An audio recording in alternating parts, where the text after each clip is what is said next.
መሲ ይኸውልሽ ልንገርሽ ልብሽን አይታ እኮ ነው ልብሽን አይታ ነው እሷ ይሄ መታነቂያ ነው ብለሽ ስጫት እንጂ ስጫት ኪያጂ መታነቂያ ነው ብለሽ ሁሉም ለስም ለድፋ ወንዱን አምጥተኛለች ሲሻከሽካት መሲ ያለ ነው ሲሻከሽካት ህሊና ውስጥ እኔ ነኝ እንዴ ያለው እንጂ እኛ ያወራናት የሱ ፎቶ ከፍታ ያለች ይሄ ልቀት ነው እናቴ ትሞት ልቀት ነው እዚህ እኛ ያወራናት የመኪና ጎማ ውስጥ ገባለች ያለች ነው። ስለዚህ ቪዲዮ ከማውራቴ በፊት ለእናንተ አንድ ነገር ልበላችሁ። በየትኛውም ሁኔታ በየትኛውም መንገድ ውስጥ ፈጣሪ የሰው ፊት አያቁማችሁ። የሰው ፊት ማለት እጅግ በጣም ከባድ ነገር ነው። የውስጣችሁን ስሜት ወይም የእናንተን ነገር የሚረዳ አካል ማግኘት በጣም ከባድ ስለሆነ በዛም አለ በዚህ ግን የሰው ፊት ያሳያችሁ ብዬ ጀምራለሁ። ስለዚህ ቪዲዮ አንዳንድ ነገር እንበል። እዚህ ቪዲዮ ላይ እንግዲህ እንዲህ ስትሆን የምትመለከቷት ብዙዎቻችሁ ታቋታላችሁ። መሲ ብርጅስቶን ትባላለች። መጀመሪያ ስለሷ ከመናገሬ በፊት ከዚህ ቀደም ስለምታረጋቸው መልካም ነገሮች ከመልካም ጎኗ ልጀምርና የተለያዩ ችግር ላጋጠማቸው ሴቶችም ሆኑ ወንዶች ድምጽ በመሆን ያጋጠማቸውም ችግሮች ካሉ ከጎናቸው በመሆን ብዙ ነገር ሰርታለች። ስለዚህ በዛ ነገሯ አደንቃታለሁ። ጥሩ ልጅ ናት። ነገር ግን ከዚህ ቀደም ጥሩ ስራ ሰርታለች ማለት አሁን ጥሩ ያልሆነ ነገር ስትሰራ ልክ ናት ብሎ ማለፍ ግን አይደለም። እኔ በተፈጥሮዬ ሰዎች መልካም ሲሰሩና ጥሩ ሲሰሩ አደንቃለሁ፣ አፕሪሺየት አደርጋለሁ። የማይመስል ነገር ወይም ደግሞ ትክክል ያልሆነ ነገር ሳይ ደግሞ እንደሌላው በነፈሰበት አልነፍስም ወይም አላሽጋብጥምና ለመሲም ሆነ እንዲሁም ለሌሎቻችሁም አንድ ነገር ማለት ፈልጋለሁ። ስለዚህ ሐሳቤን በክፋት እንዳታዩ ይሄንን ቪዲዮ ስትመለከቺ። በመጀመሪያ ደረጃ ሰዎችን ልትረዱ ወይም ደግሞ ለሰዎች ችግር እንደርሳለን ብላችሁ የምታስቡ ሰዎች እነዛን ወደ እናንተ የምታቀርቧቸውን ሰዎች ከነ ሁሉ ችግራቸው ልትቀበሏቸው ይገባል። ወይም እናንተ በሚመቻችሁ መንገድ እንዲሆኑ መጠበቅ አይኖርባችሁም። ይሄንን ያልኩት ለምንድን ነው? ይቺ ልጅ እንግዲህ ወደ እናንተ የመጣችው እርዳታ ፈልጋ ነው ወይም ደግሞ እናንተ ካለችበት ችግር እንድታወጧት አስባ ነው አይደል ወደ እናንተ የመጣችው። ስለዚህ የዚችን ልጅ ችግር የማትችሉት ወይም ደግሞ ከእናንተ አቅም በላይ የሚሆን ከሆነ ከመጀመሪያውም ለነዛ ሰዎች ተስፋ መስጠት የለባችሁም ወይም ወደ እናንተ ማቅረብ የለባችሁም። ለምሳሌ እኔ የሆነ ሰው በገንዘብም ይሁን በሀሳብም ይሁን እርዳኝ ብሎ ወደ እኔ ሲመጣ አይ አልችልም ብዬ ከመጀመሪያው ከመለስኩት ለዛ ሰው ምንም አይነት ችግር ወይም ደግሞ ጠንቅ አልሆንም ማለት ነው። ነገር ግን እሺ ናረዳሃለሁ ብዬ ተስፋ ሰጥቼው አጠገቤ አድርጌው ግን ያን ሰው የማይገባ ነገሮች የምለው ከሆነ ግን የበለጠ ከነበረበት ችግር በላይ እኔ የምናገረው ነገር ነው ለሌላ ነገር የሚዳርገው። ስለዚህ አሁን እዚህ ጋር መሲ ያረግሽው ነገር በጣም ትልቅ ጥፋት ነው። እንግዲህ በቪዲዮ ላይ እንዳያችሁት እቃ ሁሉ እስከ መወርወርና የሞባይል ቻርጀር ኬብል ሰጥታ ከፈለግሽ ታንቀሽ ሙቺ ነው ያለቻትና እዚህ ጋር አሁን ትልቅ ጥንቃቄ ልታደርግ የሚገባው ከዚህ ቀደም የተለያዩ ችግር ውስጥ ያሉ ሰዎችን ምክንያት ሆና ከዛ ችግር እንዲወጡ እንዳረገች ሁሉ አንዳንዴ ደግሞ ስሜታዊ በመሆን ደግሞ ለሰዎች ሕይወት መጥፋት ምክንያት ልንሆን እንችላለን። ለምሳሌ ይህች ልጅ አንድ አደጋ ቢደርስባት ወይም እንደተባለው ራሷን ብታጠፋ ማን ነው ተጠያቂው? አንድና አንድ የቪዲዮ ማስረጃ አለ። ይቺ ልጅ ራሷን ብታጠፋ ወይም አንድ ነገር ቢደርስባት እንዲህ ብለሽ ነበር ነው የምትባየው መሲ። ስለዚህ ለዚህ ነው ስሜታዊ መሆን የሌለባችሁና ራሳችሁ ልትቆጣጠሩ ይገባል። አንድን ሰው ረዳለው ወይም ደግሞ ችግሩን አዳምጣለሁ ካላችሁ ከዛ ሰው ተሽላችሁ መገኘት አለባችሁ። ከዛ ሰው ተሽላችሁ ካልተገኛችሁ ምንም አይነት እርዳታ ማድረግ አይጠበቅባችሁም።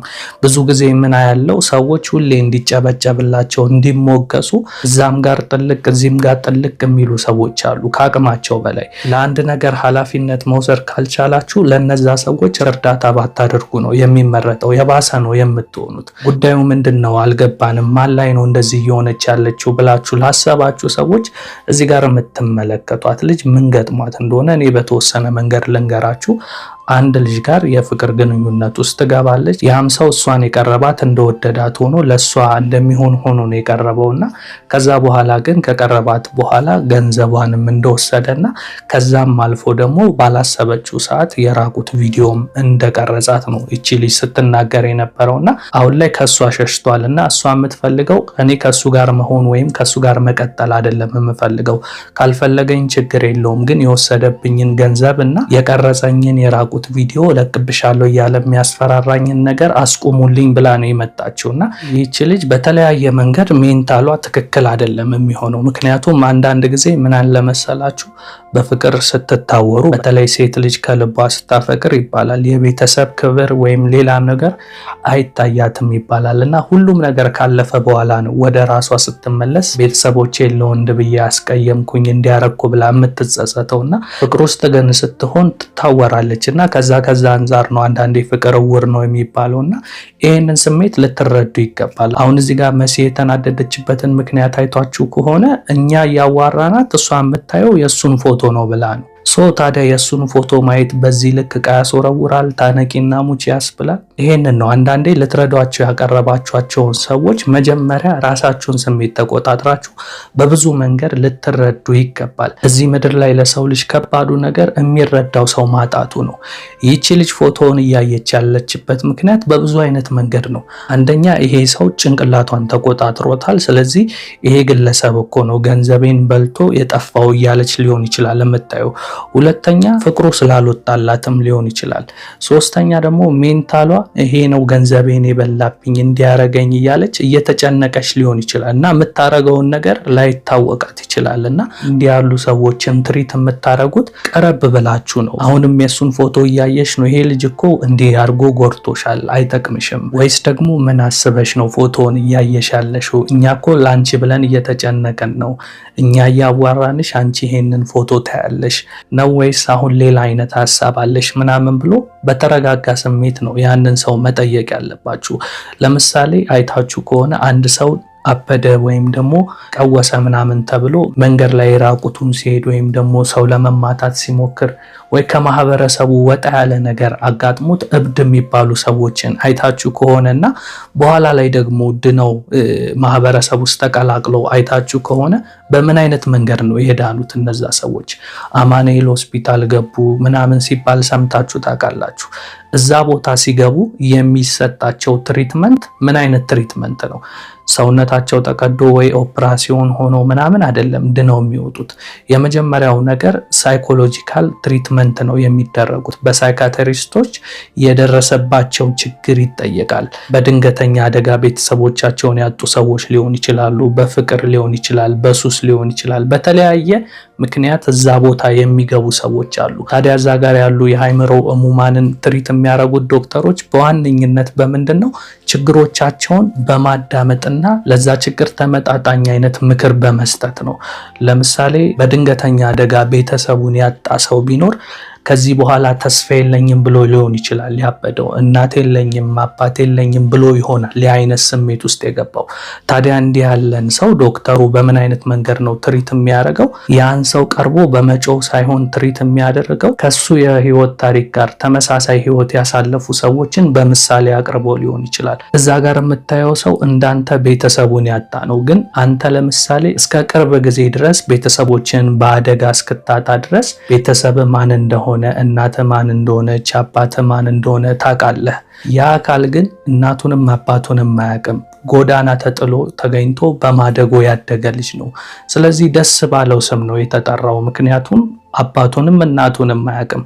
ግን ተመልከተው አሁን እኛ ግቢ ላይ ዶክተር ሆኖ ነው ወይም ደግሞ እንዲህ አይነት ስራ እየሰራ ነው እየኖረ ያለው። አሁን እሱ እናቴ ማናት አባቴ ማን ነው የሚል ጥያቄ በውስጡ ቢኖርም ግን ያን ነገር ኮንትሮል አድርጎት እየኖረ ነው የሚል አይነት ተመጣጣኝ የሆነ የዚህን ሰው ጭንቅላት ሊቀይር የሚችል ምክሮች ነው የሚሰጠው። ስለዚህ ይሄ ሰው ለካም ከኔ የባሰ ሰው አለ እንዴ፣ እኔ እኮ ቢያንስ እናቴንም አባቴንም አውቃለሁ የሚል አይነት ስሜት ይሰማዋል። ይሄን ምሳሌ ለምን ሰጧችሁ? ሰዎች እንዳለባቸው ችግር ነው ትሪት ሊደረጉ የሚገባው በተለያየ መንገድ። በፍቅርም ያበዱ ቢኖሩ፣ በሱስም ገንዘብ በማጣትም በተለያየ ችግር የሰው ልጅ አይምሮን ሊለቅ ይችላል። ነገር ግን እኛ ማህበረሰብ ላይ እንደዚህ አይነት ችግር የደረሰባቸው ሰዎች የበለጠ አብደው ራቁታቸውን እንዲሄዱ፣ ተስፋ እንዲቆርጡ፣ አንዳንዴም መኪናው ዘለው እንዲገቡ፣ ከድልድይ ላይ ለመዝለል የሚሞክሩ ወይም ራሳቸውን የሚያጠፉ ሰዎች በምን አይነት መንገድ ይመስላቸዋል? ማህበረሰቡ ስለማይቀበላቸው ነው። ለምሳሌ እኔ ከባድ ችግር አጋጥሞ ያን ችግር ከአቅሜ በላይ ሆኖ ነው ለማበድ እየሞከርኩ ያለሁት። ከዛ ዙሪያዬ ላይ ያሉ ሰዎች ደግሞ እኔን ያንን ችግሬን ከመረዳት ይልቅ ይሄ ሰው አውቆ ነው ያበደው ወይም ደግሞ አላበደም እኮ አውቆ አበድ ነው ወይም ሂድ ከዚህ ይሄ እብድ እያሉ የሚያሸሹኝ ከሆነ ችግሬን የማይረዱኝ ከሆነ አይምሮዬ ላይ ምን አይነት ሐሳብ ነበረ? ለምሳሌ ቅድም እንደነገርኳቸው አይነት ድንገት በአደጋ ቤተሰቤን ያጣው ሰው በሆንና ከዚህ በኋላ እኮ ማንም የለኝም ብዬ የማስብ ሰው ከሆንኩና ያንን ሐሳብ የሚያጠነክርልኝ ነገር ደግሞ ከማህበረሰቡ ጋር ከተሰጠኝ፣ ለምሳሌ ያበድኩ መስሏቸው ሂድ ከዚህ ያውቁ አበድ ምን እንደሆንኩኝ እንኳን ሊጠይቁኝ ሳይሞክሩ ልጠጋቸው ስሞክር እብድ ነው ብለው የሚሸሹኝ ከሆነ የእብደቴ እየጨመረ ነው አይደል የሚሄደው። ልክ ይቺ ልጅም እንግዲህ ሰው ናትና ድንገት ፍቅር ይዟት የሆነ ሰው አታለላት በቃ። ስለዚህ አይምሮዋ በተለያየ መንገድ ልክ አይደለም የሚሆነው። ያ ልክ ያልሆነ አይምሮዬን እነዚህ ሰዎች ደግሞ ይመልሱልኛል፣ ከችግሬ ያወጡኛል ብላ ስትመጣ ምንድን ነው እኛ ያወራንሽ የወንድ ፎቶ የምታዩ? ሂጂ ከዚህ ብሎ መወርወር፣ ራስሽን አጥፊ ብሎ ገመድ መስጠት ወዴት ነው ይችን ልጅ የሚያመራት? ከመጀመሪያውም አሁን ጭንቀት ውስጥ ናት ያለችው። በብዙ መንገድ ተወጣጥራለች። ገንዘቧን ስለተበላች፣ ልጁም ከሷ ጋር ስላልሆነ አታሏት ስለሄደች ወይ ራስሽን አጥፊ የሚል ስሜት ኖሯት፣ ግን ደግሞ በአንድ በኩል ስሜቷንም ማሸነፋ እሱም ባጣ እንኳን ገንዘቤን አገኛለሁ፣ በእንደዚህ አይነት ሰዎች ይረዱኛል፣ ሌሎች ሰዎች ሲረዱ አይቻለሁ ብላ ይሆናል ወደ እነዚህ ሰዎች የቀረበችው። ታዲያ እነዚህ ሰዎች ደግሞ የእሷን ስሜት ሳይረዱ ቀርተው የበለጠ ሂጂ ከዚህ በቃ ዞር በይ፣ አሁንም ወንድ ላይ ነሽ እንዴ፣ እንደዚህ ነሽ እንዴ እያሉ ስሜቷን እንዳትቆጣጠር ካረጉ እቺ ልጅ ውስጧ የነበረውን የተስፋ መቁረጥ ስሜት፣ ራስሽን አጥፊ የሚላትን ስሜት እነዚህ ሰዎች ምክንያት ሆኗት ልታደርገው ትችላለች። ከዚህ ቀደም ሶሻል ሚዲያ ላይ የተለያዩ ሰዎችን አይታችሁ ከሆነ ጨንቋቸው ጠቧቸው ብንሄድ ይሻላል ብለው የጻፉት ጽሁፍ ስር እስካሁን አለሽ እንዴ አልሞትሽም እንዴ የተባሉ ወንዶችም ደግሞ የተለያዩ እንደዚህ ከተስፋ መቁረጥ ጋር ጽሁፎችን ሲጽፉ ወንድ ልጅ አይደለ እንዴ እዚህ መተህ ታለቃቅሳል እንዴ እስካሁን አለ እንዴ ለምን አልሞትክም ምናምን ተብለው ራሳቸውን በሁለት ቀን በሶስት ቀን ውስጥ ያጠፉ ብዙ ሰዎችን ተመልክተናል ሶሻል ሚዲያ ላይ። ለዛውም ኮሜንት ላይ በተሰጣቸው ሐሳብ፣ ምክንያቱም የሚያበረታ ሐሳብ ሳይሆን ውስጣቸው የነበረ ስሜት ነበር። ያን ስሜት እዛ ጋር ያንጸባረቁት እነዚህ ሰዎች አለንላችሁ አይዟችሁ የሚላቸው ሰው ፈልገው ይሆናል። ምክንያቱም ዙሪያቸው ሁሉ ያሉ ሰዎች የሚረዳቸው አጥተው እስኪ አደባባይ ላይ ደግሞ የሚረዳኝ ሰው ይኖራል ብለው ነበር ያን ጽሁፍ የጻፉት። ያው አደባባይ ላይ ያለ ሰው ደግሞ ዙሪያቸው ከነበረ ሰው የተለየ ሐሳብ ስላልሰጣቸው እስካሁን አለሽ እንዴ ስለተባለች ምን የመሰለች ወጣት ልጅ ብንሄድ ይሻላል ብላ እንደሄደች አይታችኋል ወደ ፈጣሪዋ። እንዲሁም የሆነ ወንድ ልጅም እንደዛው። ብዙ ወጣቶች እንዲህ አይነት ሐሳቦችን እያንጸባረቁ አሁን ላይ ራሳቸውን የሚያጠፉ ወጣቶች በብዛት ይታያሉና ይቺ ልጅም በእንደዚህ አይነት ምክንያት ቀጣይ ህይወቷ ሊበላሽ ይችላል። ለዛ ህይወቷ መበላሸት ደግሞ እናንተ እንረዳሻለን ብላችሁ የጠራችኋት ሰዎች ደግሞ ምክንያት ልትሆኑ ስለምትችሉ አንድን ሰው ከመጀመሪያው መርዳት የማትችሉ ከሆነ ለዛ ሰው ተስፋ የማትስጡት እናንተ ጋርም እንዳይመጣ ማድረግ አለባችሁ። ስለዚህ የመሲ ትልቁ ስህተት ነይ ብለሽ ሱቅሽ ድረስ ካመጣሻት በትዕግስት ትሪት አድርገሻት ወደ ራሷ እንድትመለስ ማድረግ ነበረብሽ እንጂ ከልጅቷ በላይ ብሰሽ እንደውም አንቺ ነሽ ያበድሽ የምትመስዪው እዚህ ጋር ከልጅቷም በላይና እቺ ልጅ ወደ አልተፈለገ መንገድ ነው የምትገፋፊያትና ይሄ በጣም ትክክል ያልሆነ ነገር ስለሆነ መሲም ሆንሽ እንዲሁም ደግሞ ላይቭ ላይም ሌሎቹም በቃ ተያት ሂድ አስወጫት ምናምን እያላችሁ ከስር ፑሽ የምታደርጉትም ሰዎች ብትሆኑ የሰራችሁት ስራ በፍጹም ትክክል አይደለም። ከመጀመሪያውም ሰውን መርዳት የማትችሉ ከሆነ ለዛ ሰው ተስፋ መስጠት የለባችሁም። በዚህ አይነትም መንገድ አይደለም ትሪት ማድረግ ያለባችሁና ሐሳቤን በዚህ መንገድ ተረዱት። ከዚህ ቀደም የሰራችኋቸውን ብዙ መልካም ነገሮች እየካድኩኝ ወይም ደግሞ አልሰራችሁም እያልኩ ሳይሆን የአሁኑ ስራችሁ ግን ትክክል አይደለም። ምናልባት ከዚህ ቀደም በሰራችሁ ስራ ስለተጨበጨበላችሁ ወይም ደግሞ ስለተሞገሳችሁ ሁሌም ትሞገሳላችሁ ማለት አይደለም።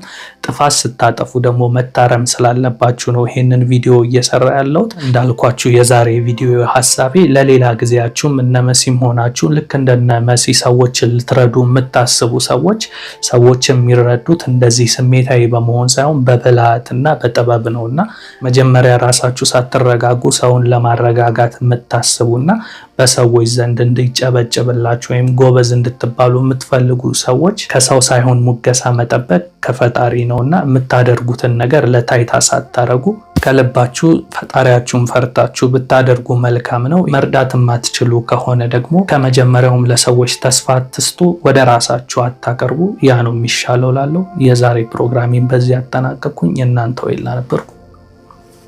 መልካም ጊዜ